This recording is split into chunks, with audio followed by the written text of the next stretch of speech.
Hello, and welcome to this premiere from the University of Wolverhampton's School of Performing Arts. My name is Darren Daly, and I'm a lecturer in acting and drama. This premiere contains 6 short films which have been written, directed, performed, and produced by some of our third year undergraduate students in musical theatre, acting, and drama. The work forms part of an applied theatre module which focuses on heritage theatre, and this year the films they created respond to a project called Hush Now by a theatre company called Feral Productions. Hush Now is an arts and heritage collaboration inspired by the historic mother and baby homes of the UK and Ireland and the stories of the women who experienced them. The films you're about to see respond to that project in a number of ways and forms. The students have been supported throughout this process by members of Feral Productions and staff at the Black Country Living Museum, the Black Country Studies Centre and the Wolverhampton Archives. A big thank you to everybody for your support in this project, and especially to those women who shared such personal and emotional stories. I know the students were very touched and really appreciated your support and have learned a great deal.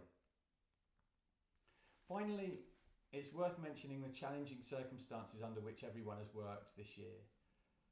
Usually in this module, students create work to be performed to a live audience at the Black Country Living Museum. Due to COVID, that hasn't been possible this year, and as a result, they've had to learn a variety of new skills in a very short space of time. I'm really proud of the way they've risen to meet that challenge and the work that they've produced. I hope you find these films entertaining, educational, and enjoyable. Thank you.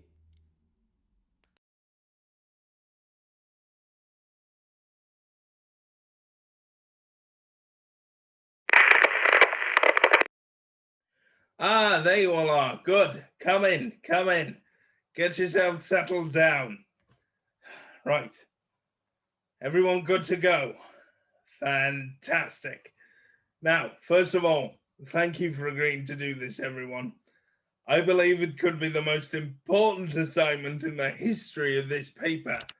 As some of you might know, the Black Country Magdalen Laundries editorial is of particular sentimental value to me.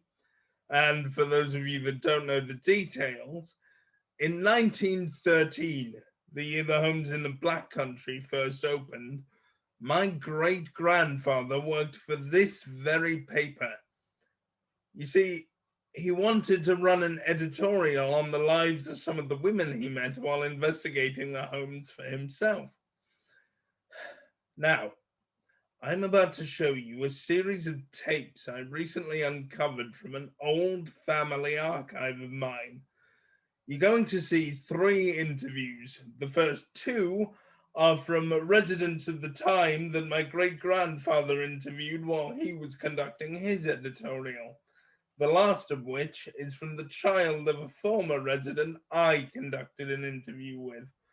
Now, for a bit of extra background information for you. As I said earlier, the Black Country Magdalen homes first opened in 1913. However, they existed for some time before that in Ireland, the earliest recording of an opening being in 1767. A home in Dublin was opened by a lady called Arabella Denny. Now, the women who ended up at the homes weren't exactly always there for good reasons. They normally got pregnant out of wedlock, which means they weren't exactly favored by members of society. In fact, they'd come to call them fallen women because they believed that they had fallen from the eyes of God, which is all a bit dramatic if you ask me. Now, I hope you all have a pen and paper ready because it's going to be really important to make notes. I want you all to think about anything that the residents and the child of the former residents say that might help you conduct this editorial. Now, I need you to think of names, dates, anything that the residents say that you think might help. Now, it is also important to note that the stuff you're about to see is very sensitive. So, if at any time you feel uncomfortable, please let me or a member of my team know and we will do our best to accommodate you. One more thing. For privacy reasons, we've changed the names of all of the former residents as well as the child to the name of their birth flower, just to ensure that no one's name is broadcast unnecessarily. Here we go then. It's all up to you lot from here on out. Good luck, everyone.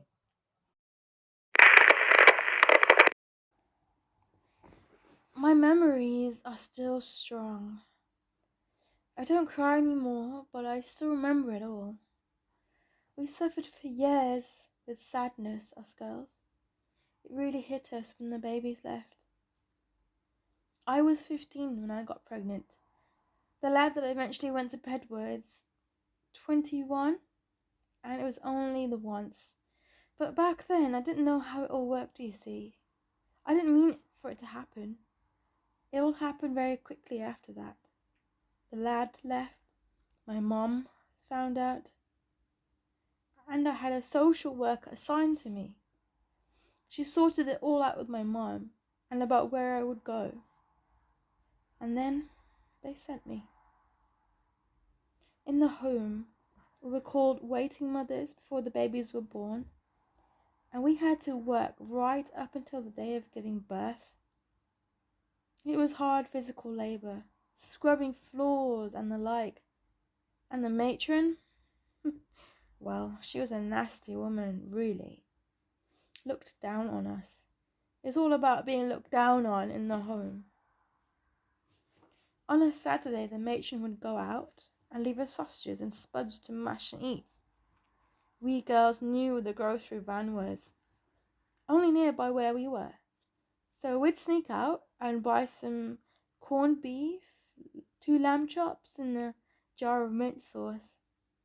The girls who smoked would buy cigarettes too. We enjoyed our Saturdays. It was a free day for us whilst the matron was away. But Sundays, they were havoc. Running around the kitchen like mad people, with the matron shouting, "Get me this," or "Get me that." If we did anything wrong, the matron would threaten to send us home. Looking back now, I don't think she really meant it. I guess it was just the way she was. The one night the matron went to the theatre and we were free, we snuck out to the van again and got ourselves some fish and chips. She'd have gone mad if she ever found out, because we weren't allowed to buy more food. I was over 8 months pregnant, and I remember running back to the home in case she'd come back early. I wolfed down the lot as fast as I could, and we got rid of the smell by putting talc on our hands and blowing it in the air. Matron was a strict woman, and the work was hard.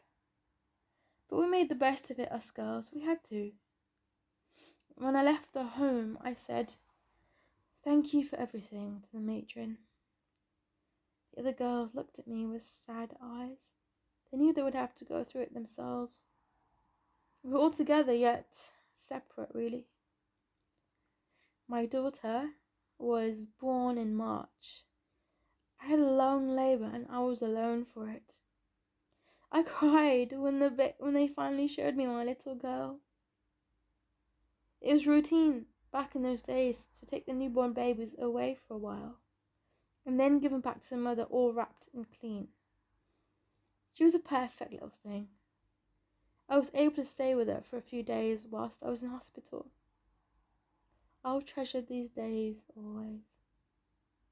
When they finally had taken her, I cried. I cried so much, but gradually I cried less and less. My sister would say, "You're getting over it all now." I wasn't really. I was just accepting it. Getting used to it, I suppose. But as I said earlier, my memories of it are all very strong and I remember it all.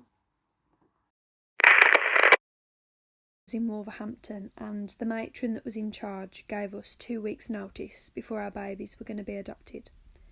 And this gave us time to make up the welcome box for your baby to take with them to their new home. And we put things like nappies and toiletries, nighties and other little knitted garments in, and we did plenty of knitting while we were there, so we made everything ourselves for our babies. And while we were pregnant, we had to put our initials in the nappies so that when your baby was born, they'd be able to tell whose baby belonged to who. But soon as you got that adoption notice, all of that had to be unpicked, so that they were good as new, I suppose, for the baby to take with them. And I got a big egg box for mine, and I made a lovely litter of clothes and bed clothes for my baby, I did. But this one girl, she took so much more care with her box. She got cellophane and she wrapped it all up lovely. But she kept one pair of boots that I'd knitted. And once they took the baby, oh, she wouldn't half cry over these little boots. Poor girl.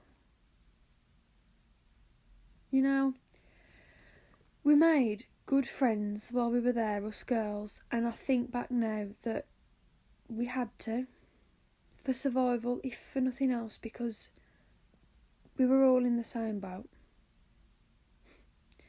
And we'd stay up till 9. We'd be smoking, listening to records while we were knitting.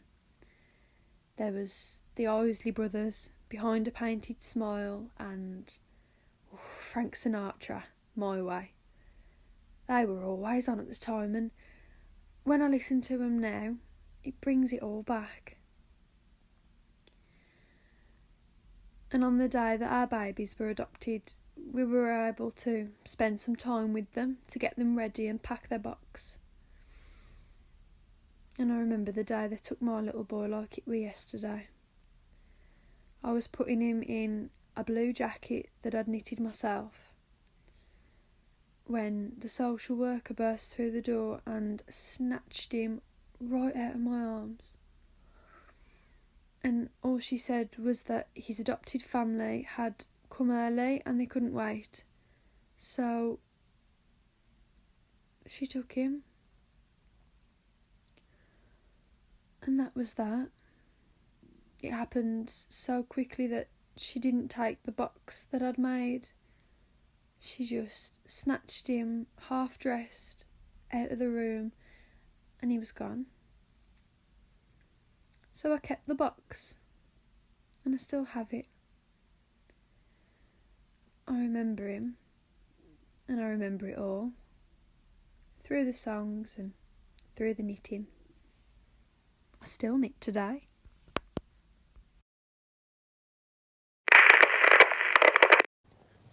I knew I was adopted from a young age, and, well, I didn't really bat an eyelash about it. I didn't really think about it much at that age, but as I got older I started to think about it, especially because my husband, he tells me that he can track his family for 5 centuries, whereas when I was pregnant with my first child, the nurse asked me if I had any hereditary illnesses, and I couldn't tell her, and I was so embarrassed because even if I was to phone up my mum and dad, they weren't in contact with my birth mother. So this was why I started to want to look into my family history. I started off looking through some documents and I found my birth certificate. And on there was a blue piece of paper, and it said I was born in 1948 on North Road in Wolverhampton. So my husband brought out the map, you see, and we tried to find it, but we couldn't find the building. So I phoned up the Wolverhampton Council, and she told me that the majority of the buildings on North Road were demolished in the 1960s. And so I asked her if she knew anything more, and she said that she reckons I was born in Mrs. Legg's Memorial Home because it housed women who were pregnant out of wedlock. So she started telling me all about it. She was saying that, well, it was built in the 1913 and it housed 6 women, and the whole point were for these women to do needle point, laundry and other domestic skills whilst they were pregnant, because it was supposed to be, because back in them days it was a taboo to be pregnant before marriage. So it was, the whole aim was for these women to repent their sins of being pregnant. And she was also telling me that the families who sent their girls there would have to pay about 12 shillings and 6 pence, which is about £25.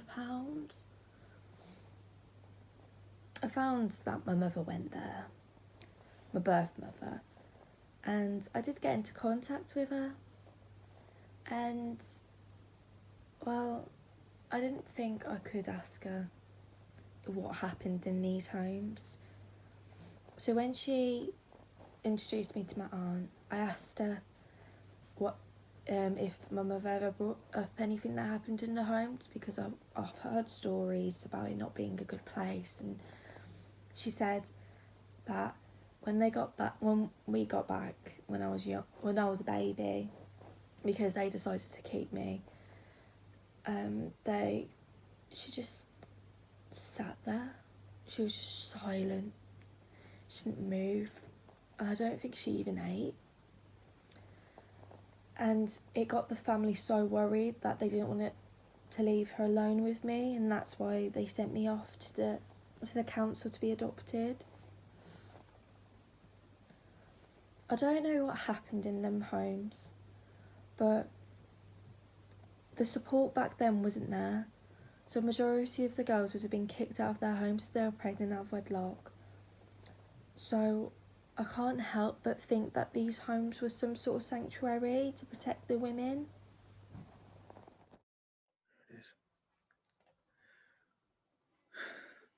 There you are then, everyone. I can already see the headlines and columns starting to swirl around in those journalistic brains of yours. I think that everyone in the room will agree that it is important to ensure that these strong women's stories are shared in whatever way is possible. Now I hand all the information over to you. You should have everything you need to be able to produce articles, maybe even full papers about these stories. Feel free to ask a member of my team if you need help or get stuck. And you should be able to rewatch any of the interviews if you feel like you missed anything. But I'm now relying on you to give these women a voice. I have every faith. Once again, good luck, everyone.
The gates wrought on at the house of sin.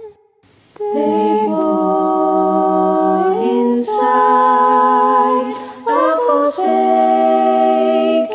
seed, uproot and hide. Once you cease to bleed, daughters of Eve, children of the Lord, have babes to grieve. Once they cut the cord, pray,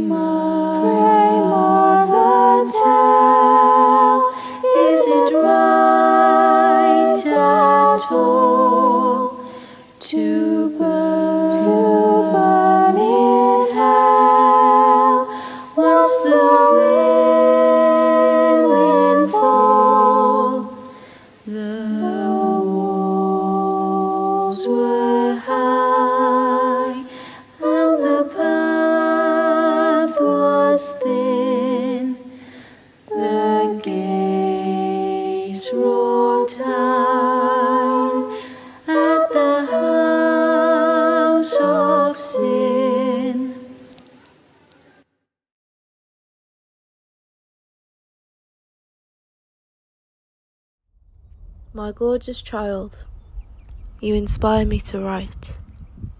The first look, touch, and kiss of your sweet face, invading my mind and throughout my days and nights. Always dreaming about the weak breezes that touch the silent dances of May. The springtime has a brittle upright. She rises from her bitter bed, with thoughts of sadness in her head. She idolises being dead, and facing the day with never-ending dread. The child is so pure, gentle and deep, but she has promises to keep. Until then, she shall not sleep. She lies in bed with ducks that weep. She, her child, a slight shake to wake, and sobs until the tears make. While holding this precious life, only other sounds break, of distant waves, birds that awake. While she is taken away and left only to pray, she will be reunited some day. The scent and touch of lavender brings the memories that will ever haunt my ending days. My love for you is accustomed to duty. Now, let me count the ways, thinking of your beauty, will forever fill my days. Your light blue eyes putting me in a haze. Though I may not have wedded or been able to gift you with a father, but he knows deep down you will always be his daughter. Now, I must start, but just remember, you will always be in my heart. My sweet child, I love you always. Your mother, Dorothy Irene Marple.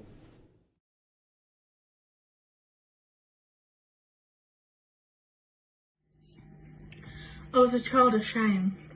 A bastard is what they called me, all for just being me. It did nothing wrong, but that's the way it was back then. I was born into one of those homes by my mother, Christina. And with moments of her giving birth to me, they took me away from her. She wasn't even able to hold me. Now that must have been horrific for her, because I was then adopted. I mean, that's what I like to call it anyway, because the truth of it is I was sold. In those mother and baby homes, millions of babies were sold on to parents for money. And I was one of those babies. So I was sold on to my parents now, hoping that I would have a good life, I'd grow up with a great education, a good job, and I did.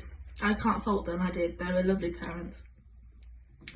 But when they were given me from the mother and baby homes, from the nuns, they gave me they gave my parents, should I say, a brief bundle of clothes that they had briefly put me in. And in these clothes was a letter. Now, in this letter, it stated that they should give to me when I was 18. So fast forward a couple of years, I turn 18 and they sit me down and speak to me, and I was wondering what they were wanting to speak to me about or discuss to me, but they gave me this letter to read from my mother, and it stated how she had hopes of leaving the home and coming to find me, which, me telling you all this now, probably don't believe it could happen because of the terrible things that those nuns did to her in those homes. But she did. She found me. I was 36 when she knocked at my door. I had came out of my parents, had got my own home, and heard a knock on the door. I answered it, and it was a woman standing there with a bunch of pink carnations. Now, it was pretty ironic, to be fair, because pink carnations were my favourite flower. So I obviously asked who she was, and she stated that she was my mother, and I was just stood there in shock, not believing it. So I invited her in, and it was just nice to have a nice conversation and get to know my mum, who I didn't know for this many years. And then obviously I asked her how she got into a mother and baby home and what they did and stuff like that. And she told me that she was brought there under false expectations, that she was going to grow up and have a good education, a good job, and going there would have made her a success. But that was all of a lie. She told me once that there was a woman in one of those homes that tried to escape, and as she did, the nuns called her parents thinking that she had gone back to them, but she hadn't.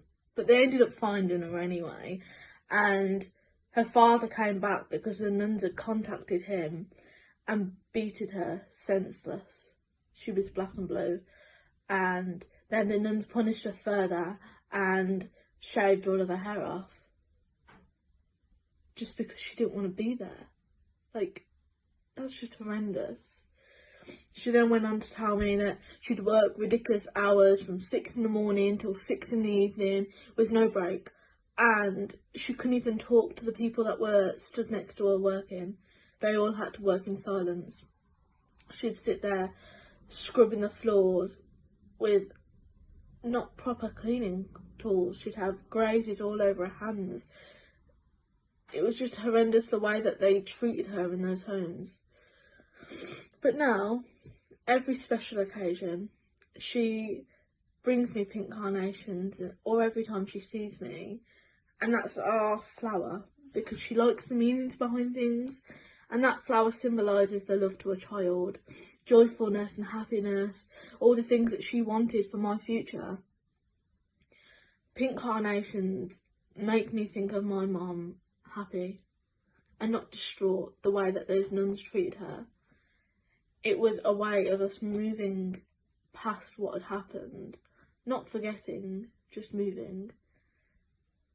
And now that my mum has found herself and can live a normal life, I am thankful for that every day, because I couldn't imagine what any of those mothers would have gone through in those homes and the amount of babies that died in those homes. But yeah, that is my story.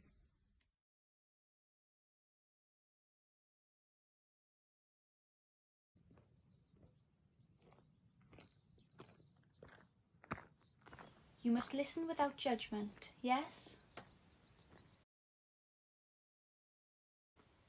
I am one of the young ones who didn't have a clue. I was juvenile and naive. Mother provided me with no knowledge of what it could have led to, and for that I found out myself. Shall I tell you more? I was only 15 years old, and it was common for people of my age to end up just like me. We walked in our mother's muted footsteps, uneducated and unsure. I had many good times, and bad. My memories are still very strong, like the sound of laughter amongst us girls, and at evening before bed when we would all gather together, sit and tell stories about what we had done before our lives in the homes. Anything to keep us positive. But sometimes the bad did outweigh the good. Consoling me was impossible. I cried for days and days. I missed my mother and father, although they had betrayed me and sent me away. When she had left me, it stuck in my head. I'm not her problem, she said. After I had my baby, jobs upon jobs were given for me to do. Scrubbing, sewing, and washing soiled nappies. They had to be clean, otherwise punishment would be straight upon us. 9 weeks. 9 weeks I kept my little girl, until she was ripped from my arms and given to someone more deserving. After that, it wasn't long until my parents took me home, back in my house with my mother and my father, and boy were they glad to have their little girl back, so soon after I had lost mine.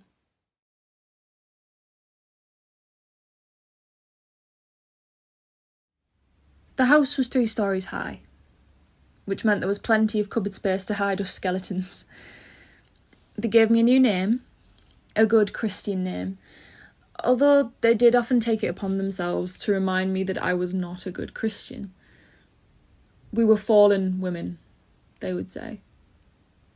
But we weren't really women to them. Oi, girls, they'd bark at us. Girls, scrub the floor. Girls, change the babies. Girls, keep your eyes down. I thought it was funny how we were silly little girls who had to be told what to do when it came to everything but our moral standing in good society. Then we were women. Then we were responsible. The girls' quarters were on the first floor, with long rooms that looked out over the cemetery. I couldn't help but chuckle at the irony that we were nurturing unborn lives while dead bodies lay in the ground around us. He came 3 weeks early, my boy, in the hush of night. There was a little pop, and then I felt the gush of water from my womb seep into the bed. There was no heating, so once I peeled my convulsing body from the mattress, I shuddered down the passageway, barefoot, and wrapped in my sodden sheets. The next 3 days were brutal. The sisters would come in every few hours to check my pulse or poke around my cervix or say a prayer or two, but there was no salvation for me. No respite through drugs or a compassionate word. I couldn't keep my food down. I just lay there crying and stewing in my own fluids. My hair was matted from sweat and vomit. The fever washed over me in relentless waves, as did the chills, and each contraction was accompanied with a desperate plea for God to end me then and there. And yet, after all of that, I loved him immediately. He died less than 3 weeks later. A week after that, I left the home. Well, without a baby to pass on, they couldn't afford to keep me any longer. I moved to London shortly after that. I still see him. His eyes looking around. Blue eyes he had. And he sort of had hair as if it was combed perfectly. Very inquisitive, beautiful. Just the perfect baby.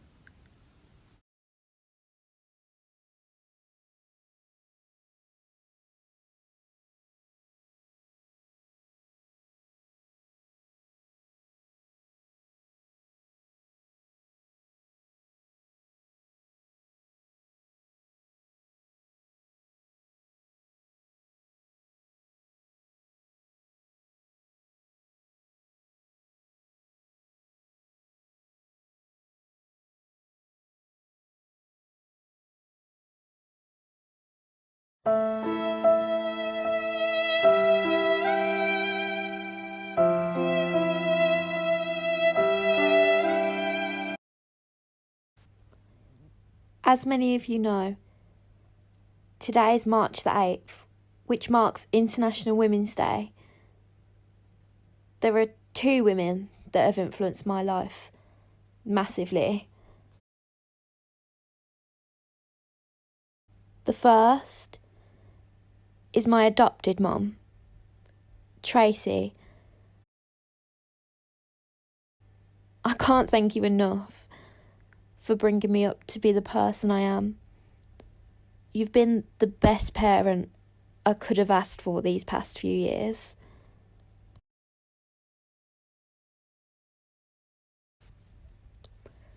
The second is my birth mum, Kate. Although I don't know much about her, I do know that there are parts of me that will always be part of her.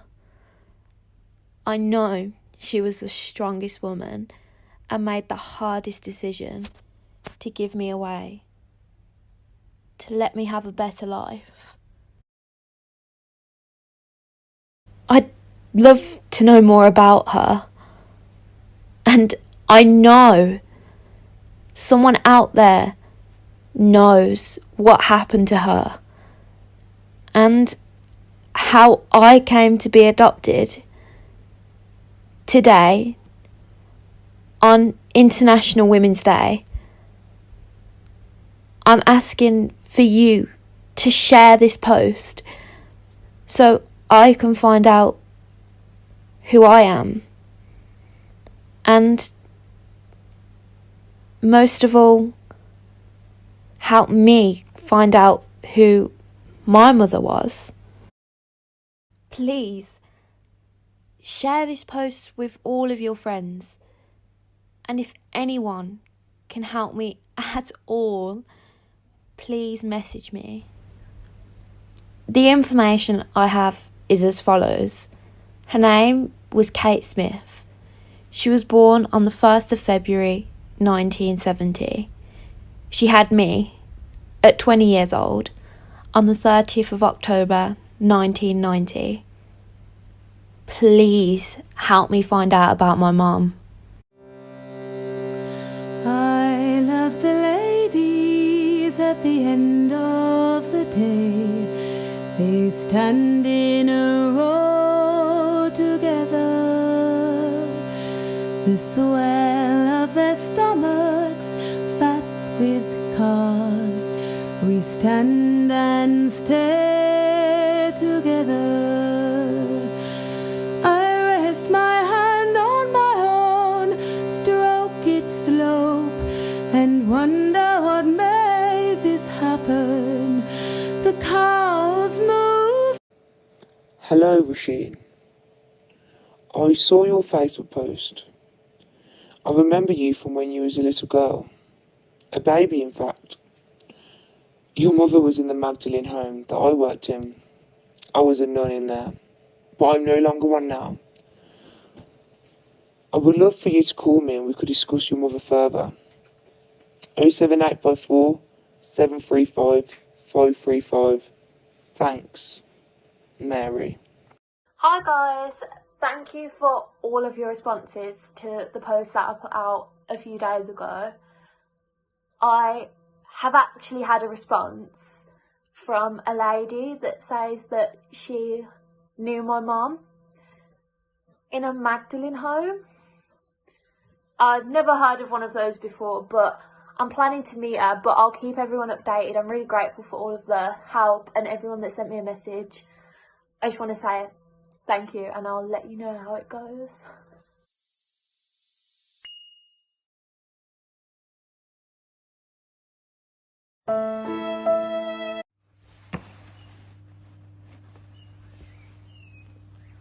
Washing the clothes is the easy bit in here. It's quite nice. Being outside and hearing the birds chirping. It's the only thing that gets me through it, really. And, of course, my beautiful little girl.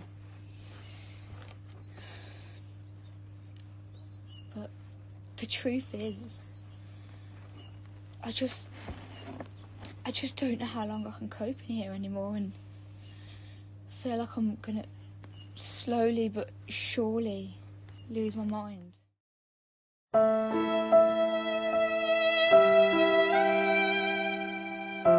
You're only a small babby. It's so lovely to see you again. I've been fabulous, my darling. How about you? Yes, your mother. What a different kind of young lady. Hi guys. So I met up with the nun today, and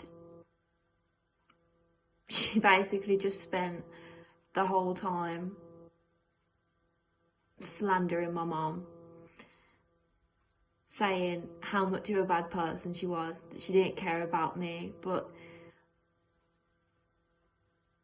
I just don't believe her. It's just disappointing because this was my one opportunity to find out where I came from, and she's just gonna sit there and mock my mum.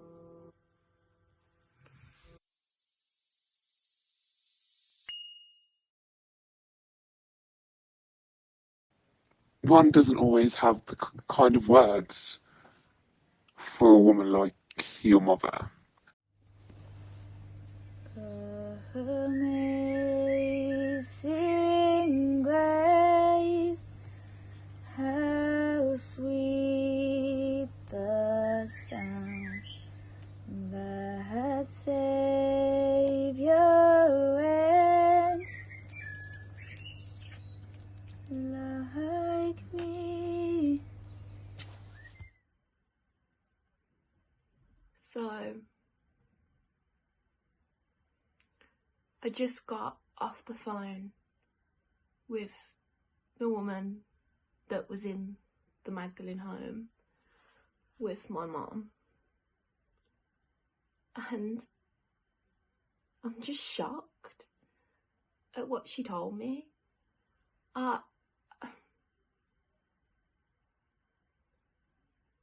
just can't believe what they went through. Like,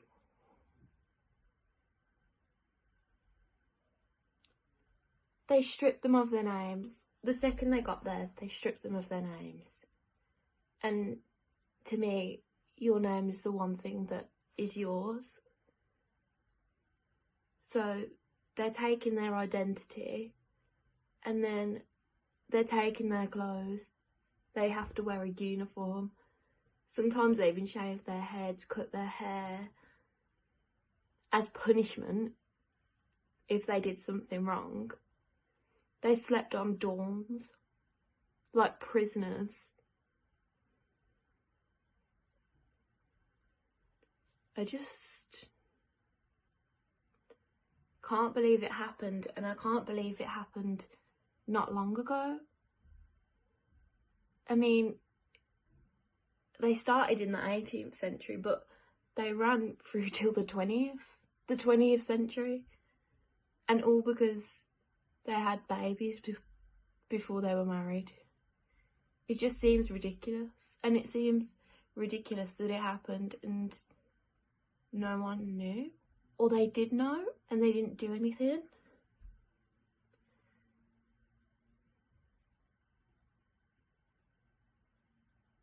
But 30,000 women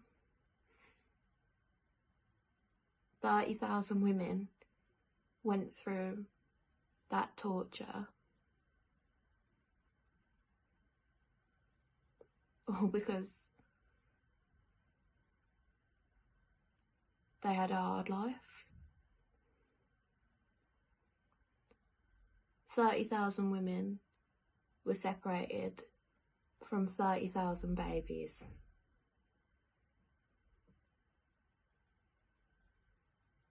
All because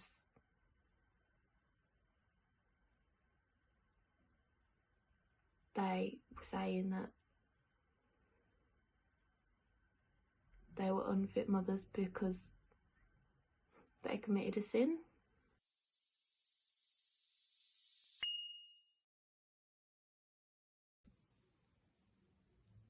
My darling Rasheen,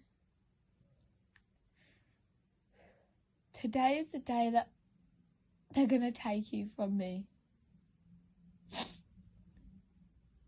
And to be honest, I'm not ready. I really wish that things were different. But I really do hope that wherever you go, I hope that you are loved, and I hope you have the best family that you possibly can. I can't put into words how much you mean to me, and how I really wish that things were different, because I know that we'd be the best of friends when you grew up,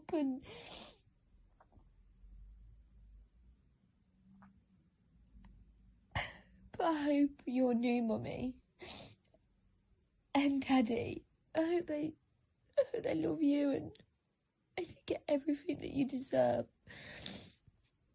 Everything that I can't give you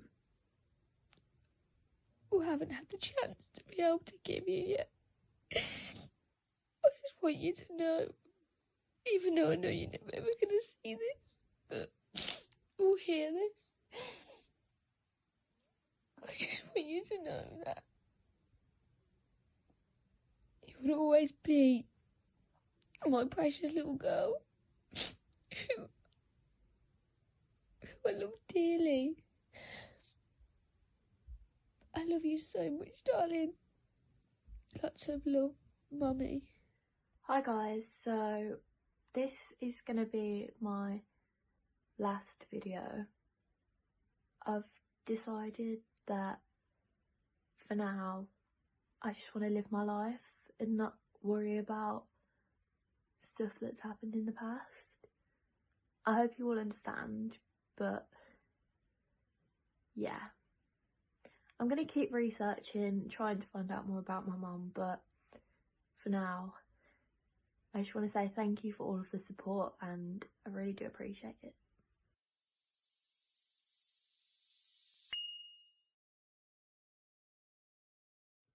Did you know that by the late 1800s there was over 300 Magdalene homes in England? Did you know that the Abortion Act was passed in 1967? After that, the demand in mother and baby homes was on a low. The last mother and baby home that got closed was in 1996. Did you know that the women were often forced to work to pay for their accommodation and their keep? Did you know that there were homes right here in Wolverhampton? A lot of people didn't know Magdalene homes existed until it came out in the media years later.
A flower of an uncultivated variety, growing freely, without human intervention, not intentionally seeded or planted, a wildflower.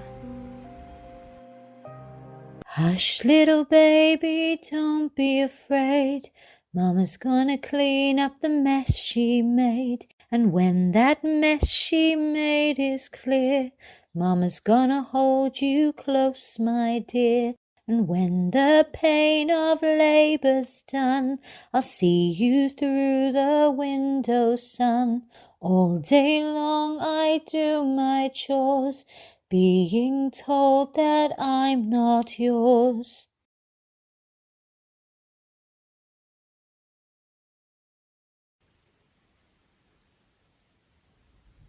I hear you've been a naughty girl. You can't stay here. This home is only for good girls. We're here to check for diseases. Girls like you could have anything. You're here for your sins. Nobody'll want you now. You're little better than a prostitute. This is your punishment. You will remember this. You will remember this pain, and you won't do it again. God don't want you. You're dirt. If you love them, you will give them up. Ill-raised, ignorant, aggressive, and illegitimate. Bad woman. Fallen woman. Spawn of Satan. Unmarried mothers are a key sign of a broken society. They call us fallen, but they don't ask who pushed us. 2 weeks' notice I have had. Matron assured me I'd be glad to give you away to a family that can give you more than me. When I told my mom and dad, they said what I did was bad. How could you be made from sin? Tiny babe, my maternal kin.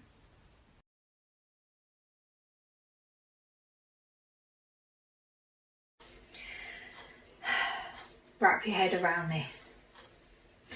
I gave birth exactly 6 days ago in 2 hours and 43 minutes. A girl, Evelyn. She looks just like her daddy already. I've only been here for 2 weeks and 3 days, and in about 4 days I'll have to let her go. Not good enough for her. I can't raise her, so she has to go. The matron's words, not mine. So as another little gift alongside me babby, I have to make a hamper to send her on her way. A mother starter kit for her new...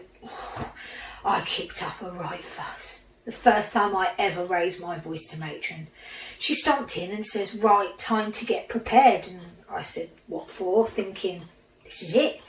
Finally, time for me to leave and get my life back for me and the baby. And she turns around and says, your time's nearly up, my girl. The new mother's welcome box isn't going to make itself. I've had talk of these boxes and this new family from other girls, and I just thought it was for those who didn't want their babies. Not all of us. So I stood up and I marched right up to her face. I even pointed at her and I said this. I said, there is not a chance in hell she is going to anyone else. She is my daughter and I have a right to keep her. Matron's face. Dead as a doorknob. Dead as her eyes. You've not learnt a thing, harlot, she says, and leaves. I haven't opened my mouth since. What good's it going to do me? So here I am packing this box that I damned. How on earth am I to hand over a mother's starter kit if I don't even know what it's like to be one? Where's mine? Why wasn't I given a chance? Why wasn't I given a choice? Matron says, we're given a path by God, and when we stray from that path, we have to pay penance. I still have hope though. I still have hope. This box is the only thing that Evelyn is going to have of her mum, her real mum. And there's a glimmer of hope that she's going to keep this box, and as she grows up, she's going to ask questions about where it came from. And if they tell the truth and confess her origins, then she'll come and look for me. She'll come and look for me, and then she'll find me, and I can explain everything. Tell her how I didn't want to let her go. I didn't want to give her up. She comes from a home from unwanted mothers.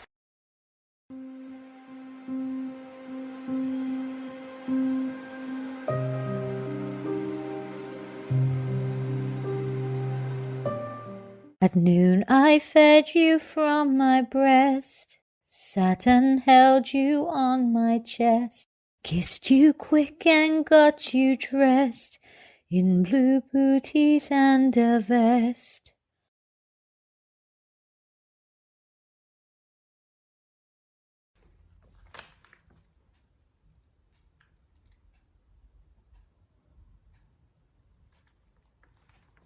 There's this place down the road from me, full of sinners, dirty women and bastard children.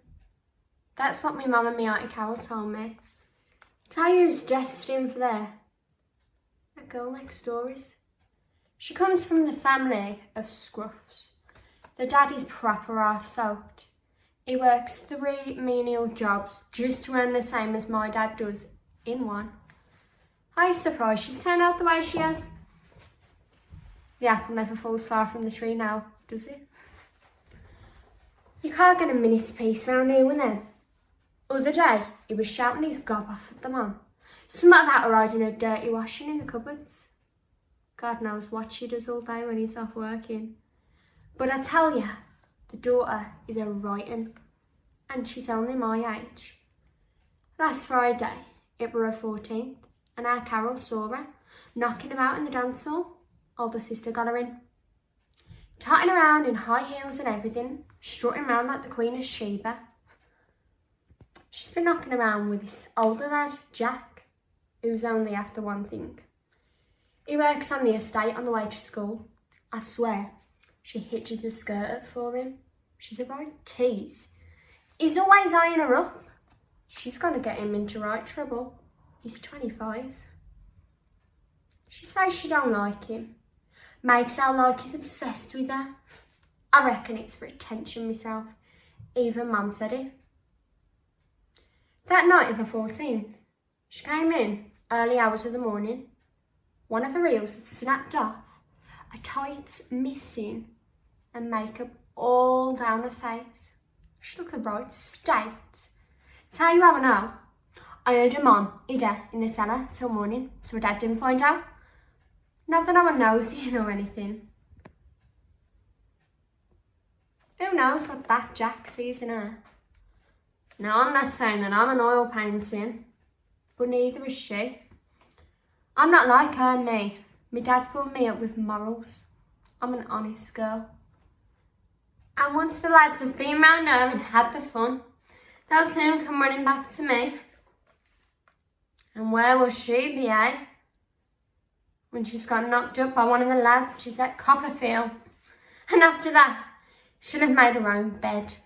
She can lie in it. 2 p.m. the time had come, my arms you would be taken from.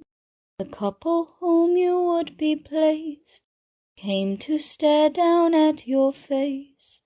All alone in the room next door, you'd be back, the nurse had swore. Then I heard a cry of joy for my precious baby boy.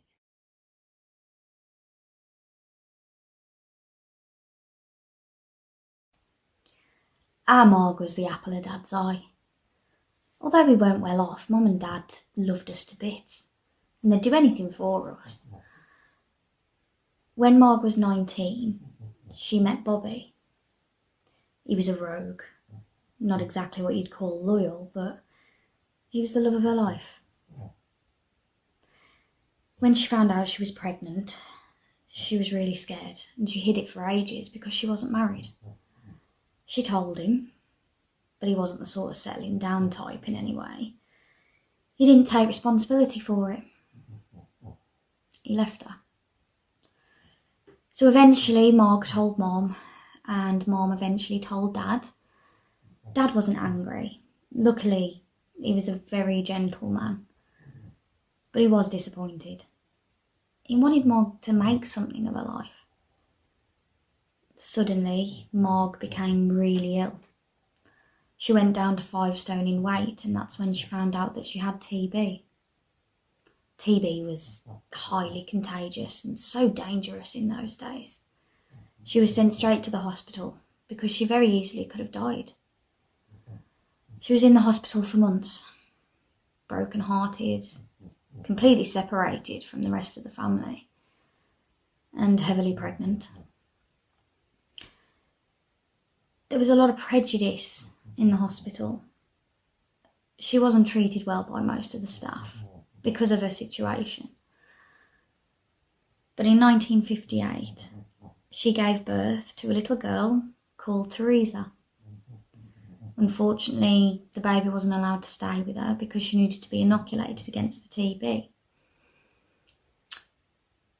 One nurse on Marg's ward propositioned her and said that she knew Marg was a single mom and that she'd love to adopt the baby.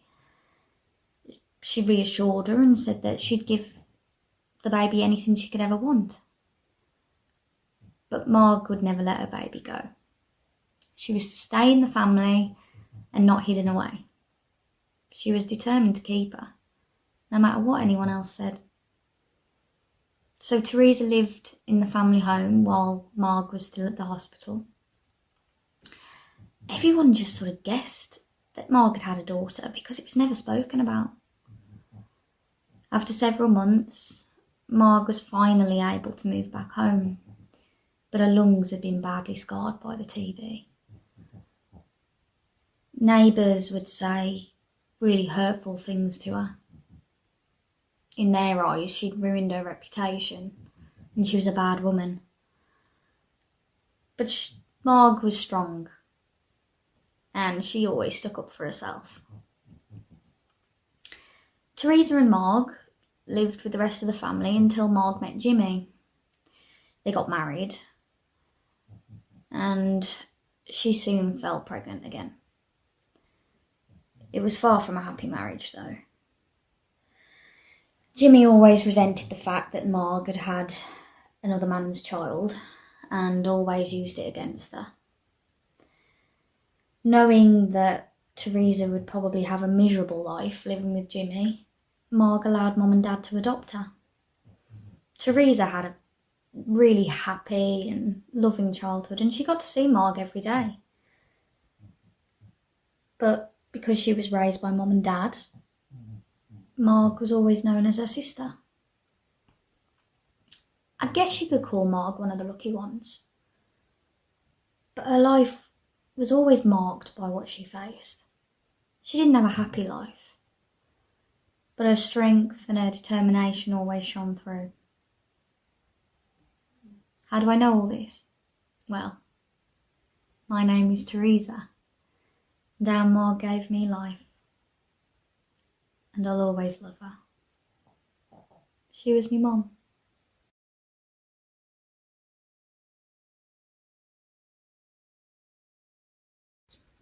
Suppose it weren't all doom and gloom.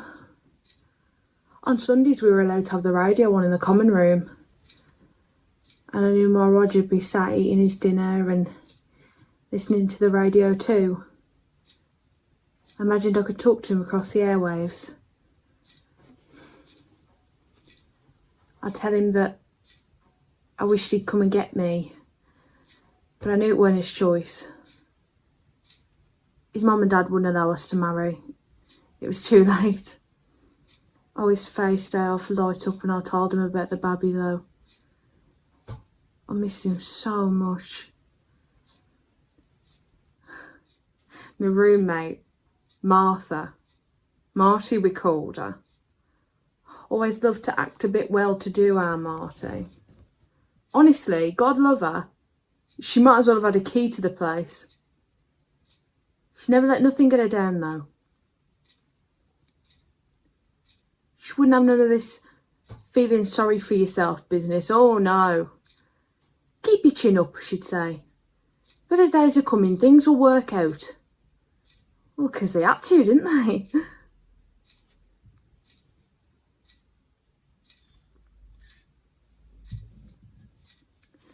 We spent the nights just talking, really, when we couldn't get to sleep.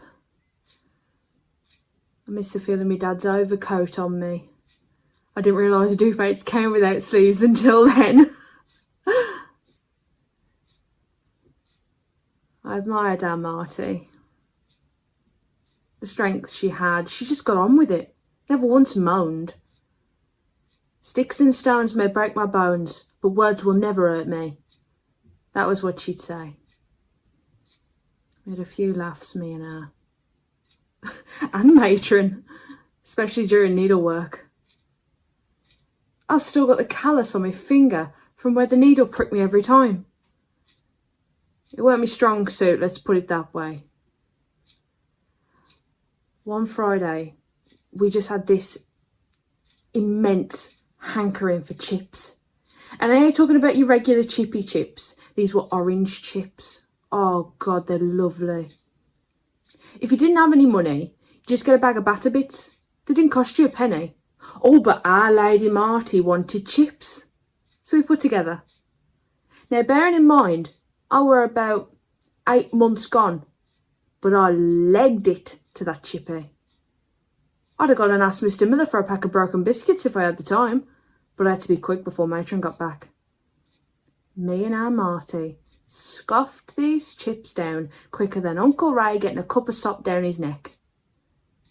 Oh, but we day off run round like blue-arse flies trying to waft the smell away. Don't get me wrong, they fed us. We had good cuts from the butcher, but the babby fancied chips. Just as we picked our mops back up, in comes Matron, followed by Vicar Dick. What a dick he was, I'll tell you. Nearly wet me knickers the first time he was introduced to us. Name suited him well. He had a face like a smacked arse.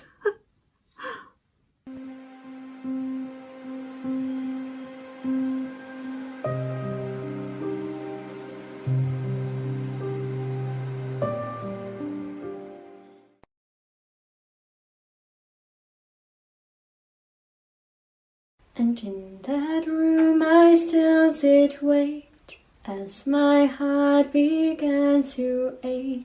No longer could I hear your cry, I never got to say goodbye.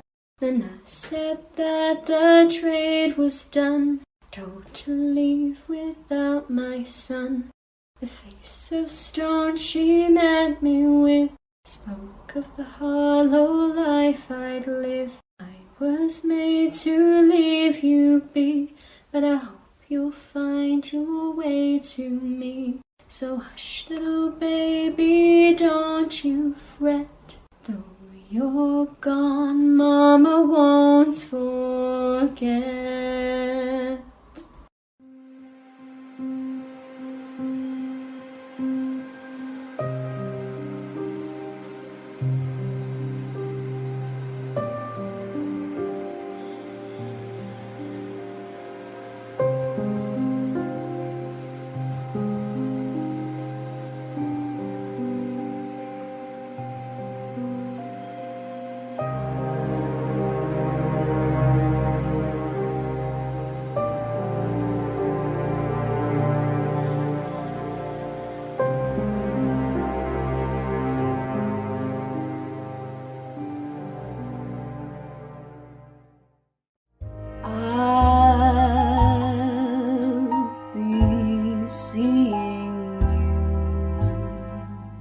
In every lovely summer's day,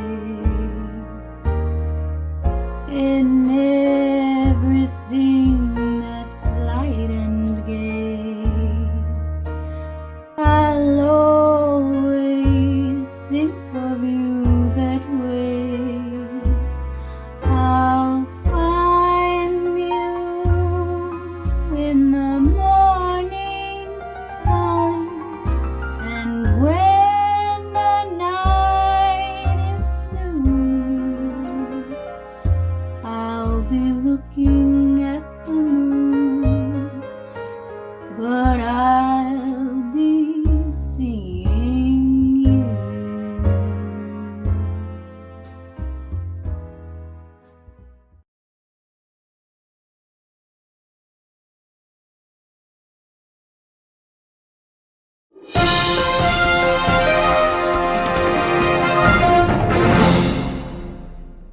Tonight on Truth.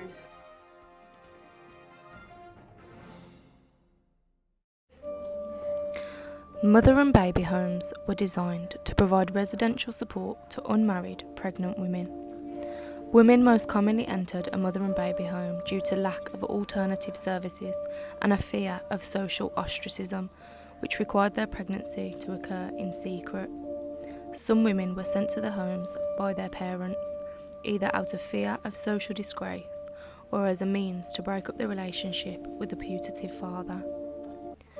The homes were seen as anywhere from the best to the quickest to the only way to give birth and have the baby adopted without people knowing about it. The majority of the homes were run by religious organisations. 58% were run by the Church of England. The homes saw more than 10,000 women pass through between 1922 and 1996. The homes first appeared in England in 1891 under the guidance of the Salvation Army. By 1968, there were a total of 172 known homes for unmarried mothers. The women followed a daily schedule of chores, meals, prayers, and caring for their babies. The experience of the women in this project varied in the homes, just as the circumstances of their pregnancies varied. Some found the homes more extreme, while others discovered a welcome refuge. When the women entered the homes, they were given no information as to where or whether they would be released. Upon entry, their names were often changed, and they were given an identification number.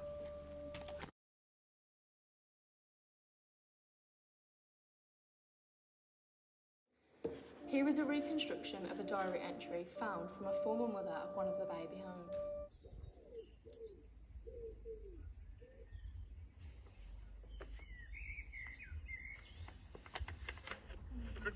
Dear Diary, I'm coming towards the end of the pregnancy now, but I still had to do my daily schedules, so I had to polish the big staircase, had to help prep meals in the kitchen, help the chefs cook the food. I got to clean the matron's office today, which is a really big thing. They normally let you do that if you're about to have a baby. Scrub the floors, clean up after you've eaten. I even had to do some laundry because one of the girls wasn't feeling well, so I offered to do it. And I did some folding and some ironing. It's been a hard day today. I am getting scared though.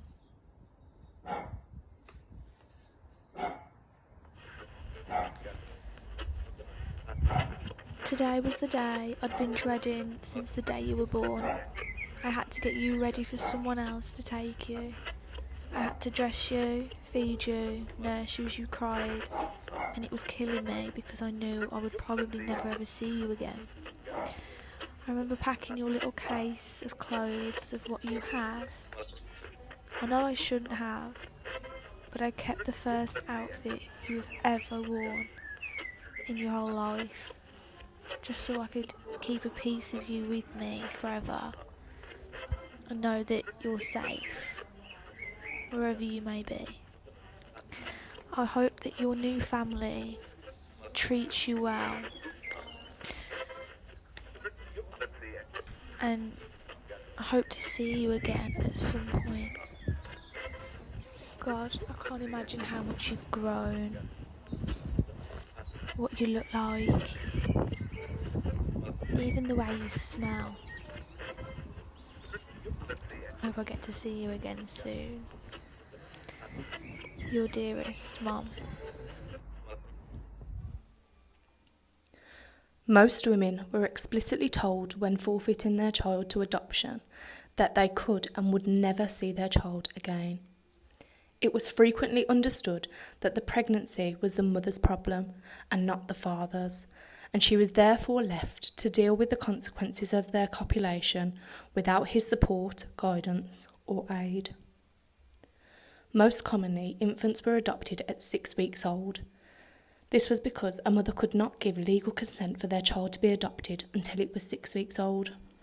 The majority of the women understood that adoptions would happen at the 6-week point, and therefore treasured each day with their baby, knowing they were counting down the days to never seeing them again.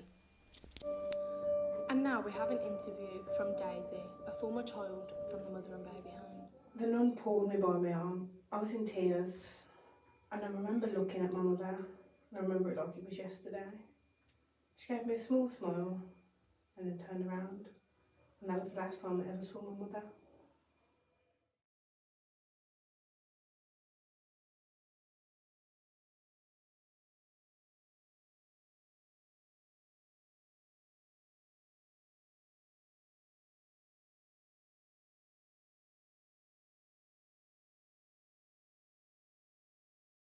Did you ever meet your biological father? No, not even till this day. I know nothing about my parents or family. I don't even know if we even have any brothers or sisters. So I heard that women were given identification numbers when they first entered the homes. Do you know what your mother's identification number was, or do you know her real name? Most of the time we were separated from one another. We weren't allowed to speak to anyone, even parents and children were separated. So again, I don't even know what her real name was. You wasn't allowed to talk to anyone. You woke up at 6 o'clock in the morning and worked until late evening, 8, 9 o'clock. You had barely any food and repeated this over and over again. You had to scrub and polish the floors until your knees were bleeding. One day I dropped a cup. I remember the nun, she said, I'll teach you to be careful next time. And I was forced to eat off the floor every morning. The nuns were supposed to teach us, homeschool us, but that never happened. We were almost like slaves for the nuns, preparing food for them and the priests. We were made to believe that nuns and priests were good people, but as soon as you got into those laundries, they weren't. If you did something wrong, we were made to get on our knees and pray for forgiveness. Broad Street, Union Street, Commercial Road. I know my way around the city. The men, the life. I'm the hidden service that keeps the heart pumping, money flowing, the body politic breathing. My dad knew the value of a daughter. He put me on the streets when he saw my breasts under my vest. He drank my profit down to the last drop. Death rattled in the bottle. I worked in munitions at Rothersworth by day. Us girls churning out shells to kill Hitler. So many weapons for one man. My men swore. I stood my ground and I hugged them. I saved my money, my immoral earnings, left my digs, built a nice little house, 2 bedrooms, semi-detached, a garden, space enough for me and my life, my own. I wear good clothes, more style than a wife. I can afford nylon stockings, my glamour, beautiful underwear from Cheltenham. Sex is like selling a Cartier ring. I've had 5 babies, an occupational hazard, all born at St Martin's, my holiday home. The staff expect me, again, is my surname. I greet the novice with, "Oh, you're new." I'm the mother I'll never be to the younger girls. Make sure blokes keep their tool in their trousers. I fret like a parent. Keep your hand on your penny. Wear passion killers, girls, if you have to. My best friend Betty looks after my clients when I'm in the family way. There's irony, no affection, no responsibility. It's business. Car parks to hotel rooms, Johns to older men.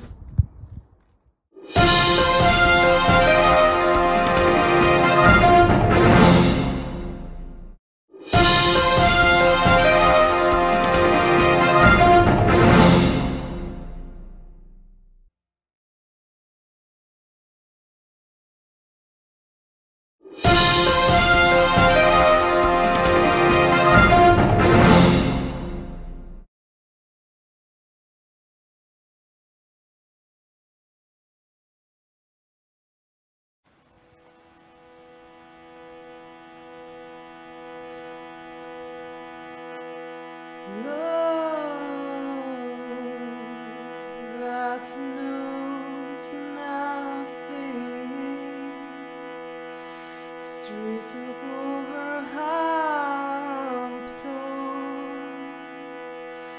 kiss me now. I cry a little less now. Sadness, heartbreak, my baby's gone. I cry a little less now.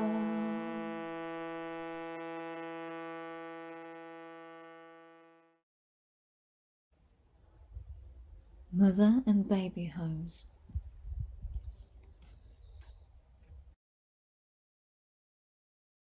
Although associated more with the infamous Magdalene homes in Ireland, where the basic human rights were often violated, the traces of homes for fallen women can also be found all over England,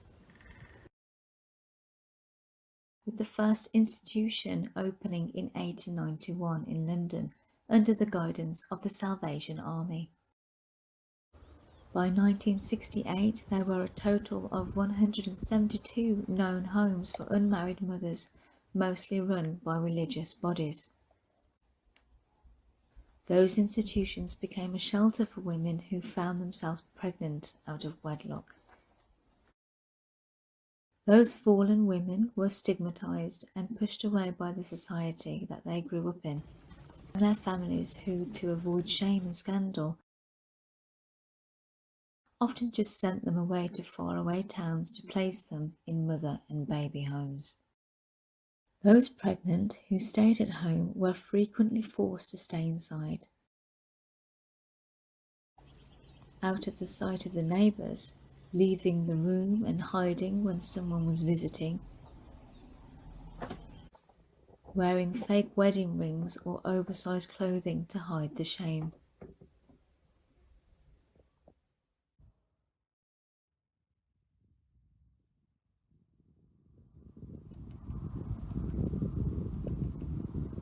Often pregnancy was a result of rape, incest, unfulfilled marriage promises, and a lack of basic sexual education.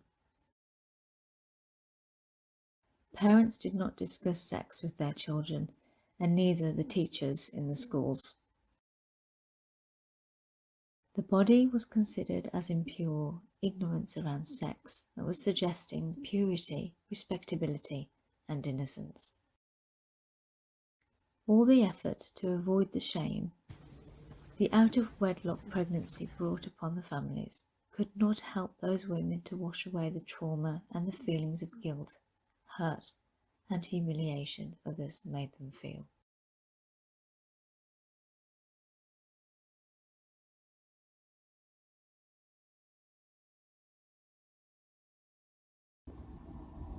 Body.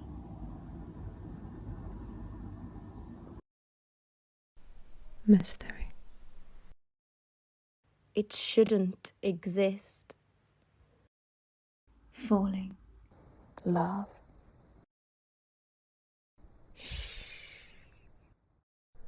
What happens? You should be ashamed. Used by men, father, brother.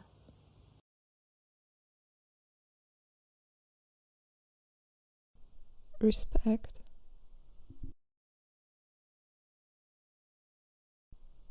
Non-existing. Used like cattle breeding. What is it? You should be ashamed.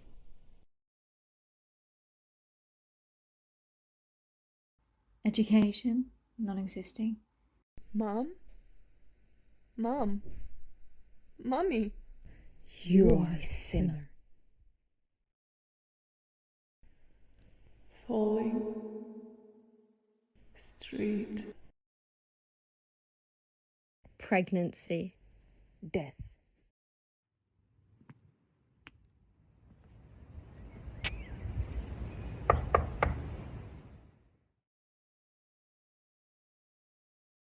The experience don't leave us.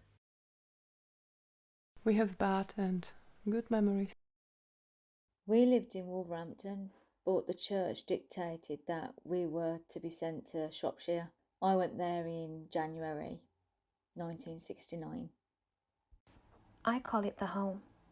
Most of the girls there were from the Black Country.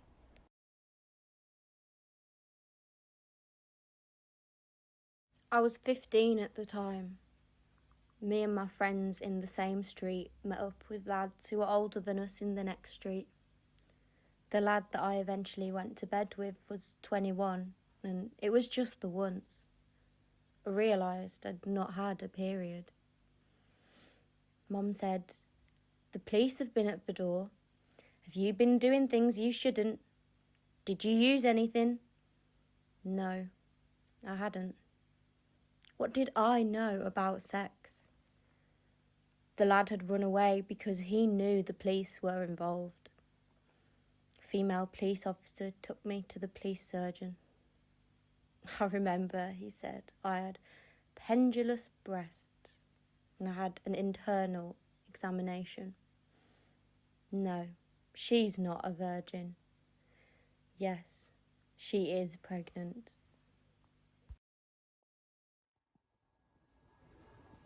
In the home, we were called waiting mothers until our babies were born.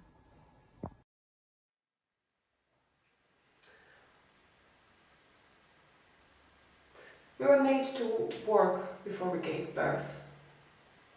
Hard physical work. Scrubbing floors, washing clothes. In the matron. She was a nasty woman. There was a long, curving flight of stairs with a wooden rail. They had a rubber non-slip mat running down the middle of them. I had to clean them stairs right up to the top when I were heavily pregnant. I remember we would slide down the stairs where no one was watching. You had to keep yourself sane somehow. I went to the hospital to give birth. We didn't have our babies in the home. My daughter was born in March. I weren't aware of what happened really.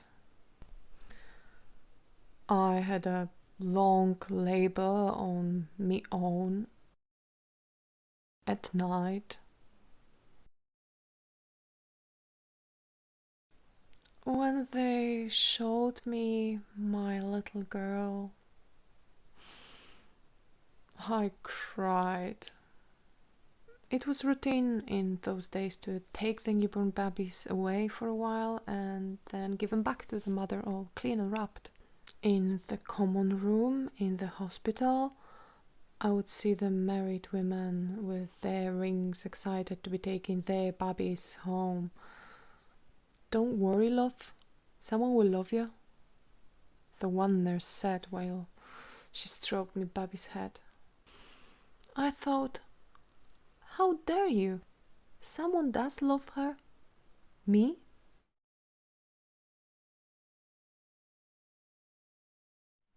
Another 16-year-old had her baby adopted from the hospital after she had given birth. I thought, why couldn't I have that?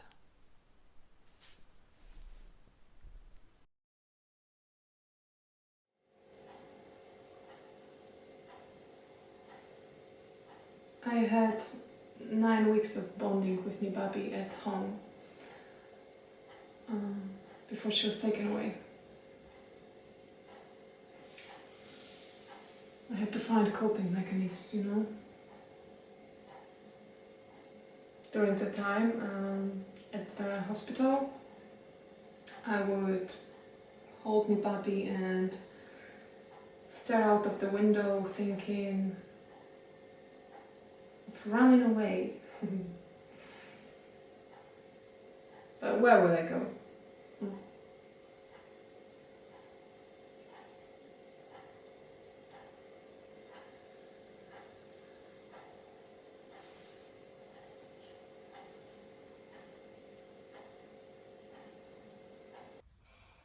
There was so much unfairness in the home, but at least we had each other. I never used to go with the girls on the bus to Wellington, but I always used to ask them to bring me back some batter bits from the chippy. They were the best part. I bloody loved them. Yeah, I remember them. We made some good friendship there, at home.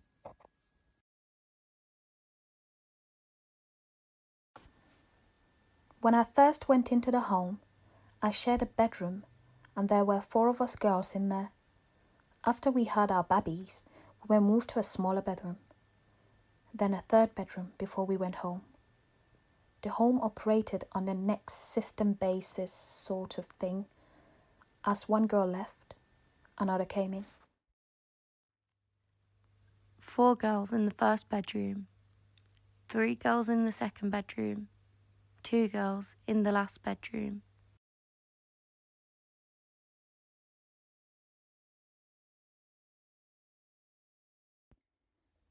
The day our babies left was the only time we were allowed to sit with them. I got a big egg box to make a layer of clothing and bedclothes for my baby to take with her. I made them myself. When my daughter left with her new parents, it took me all my courage not to look at the car registration number in case I couldn't find her later.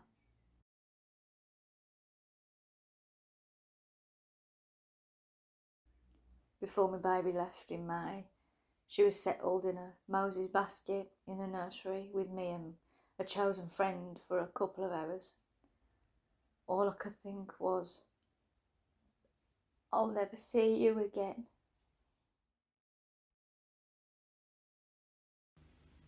My friend said she never wanted to sit with anyone else again. She knew she would have to go through this herself. I bought a prayer book for her to take with her. Years later, when I found my daughter, I asked her if she still had it. She told me that her mom had a prayer book. It stayed with them all their life. I was so happy. I knew I had existed somehow in her life. My daughter said that her mom and dad had me crying when they came to get her, and they nearly changed their minds. Matron would ring me workplace. She asked, "Are you missing your daughter very much?"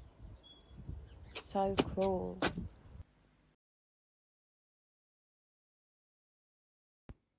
We used to see a lady doctor for antenatal checkups. We would have to lie on the bed in the nursery with our tights and knickers down to our hips,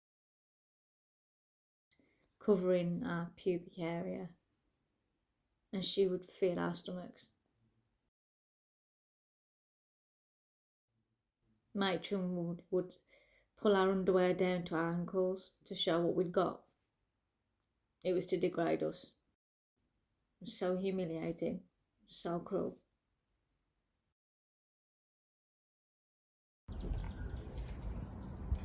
One day, my mom sneaked a camera into the home for me because she was so upset that my daughter was going to be adopted. She wanted a picture of her first grandchild. I took a few pictures of the girls holding my baby. I told my mom that it weren't her fault. In them days, man controlled the family. I'm not blaming anyone, you know. That's just the way it was.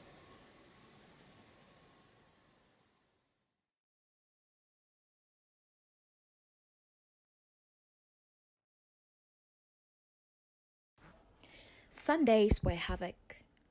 We would run around the kitchen like mad people with matron shouting, "Get me this! Get me that!" But Saturdays were free because matron was away. Mrs. Jones did the cooking in the week. She was a lovely lady. Every Sunday we were made to go to church and then have high tea with the vicar, who was called Vicar Dick, which we thought was very funny. On Sundays, we were allowed to have the radio on in the common room, and I knew my mom would be cooking the dinner and listening to the radio too. I imagined I could talk to her across the airwaves.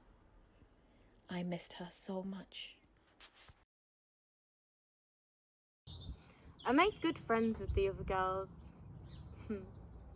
We used to listen to the Beatles or watch the Lulu show on telly. It's survival, isn't it? Yeah, you made some very special friends. Yeah.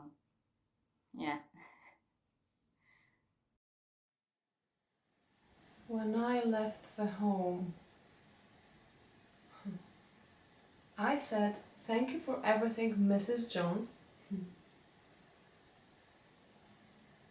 The girls just sat there with sad eyes. They knew they would have to go through this themselves. We were all together, but all separate really. Frank Sinatra's My Way.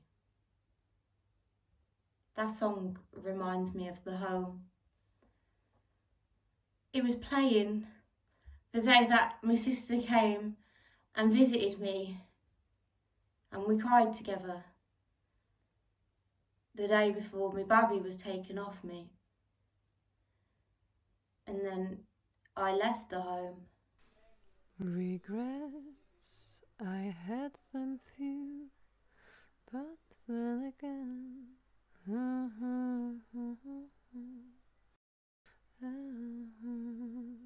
much more than this.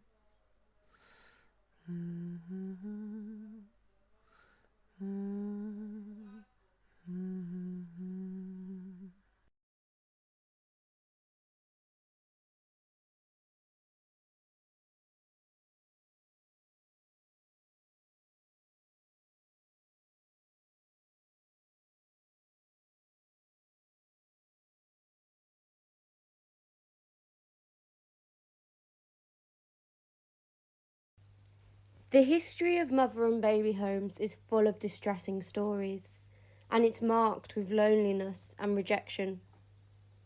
However, because of the status quo of those days, without those homes, a lot of women would have been left on the streets with no help. Without question, there are perpetrators and there are victims.